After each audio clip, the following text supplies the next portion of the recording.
All right, Stephanie, I thought that the introduction was really solid. You had a good statistic at the beginning. You gave a personal explanation about why you're talking about it. You have a very clear statement of what the goal is and a good setup of what the content's going to be. All right, so everything there is really solid.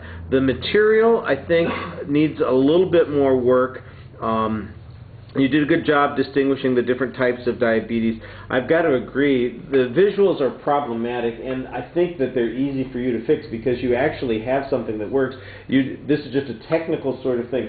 You need to push the overhead machine out about 2 feet to make it larger, and you need to turn the knob on the arm there to focus it. That's about it, because I think everything would be pretty clear. There was the pie chart, where some of the tags might have been a little bit small. But the reason that they're hard to see is just because you are not making a technical adjustment. And that's one of those things that you need to, I know it's hard to practice at home because you don't have the material, but you always want to get familiar with the equipment that you're going to be using and make sure that you are using it well, because that's an easy thing to fix, and it would have fixed 2 or 3 of the problems with the visuals that you had. I did think that on the last visual it was problematic because there's no explanation of what all of the different medications are. It just seemed like it came up, it was there, and then it was gone. That's the bar chart that you had there. And so it rushed by.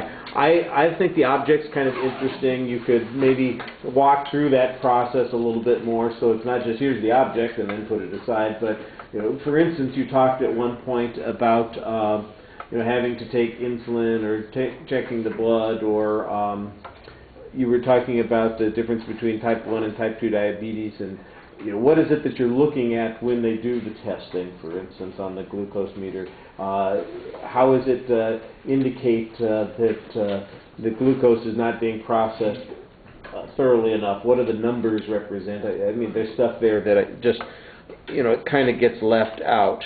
I kind of agree with the sheet of paper there. You tend to read a little more than you want. You want to talk more to the audience.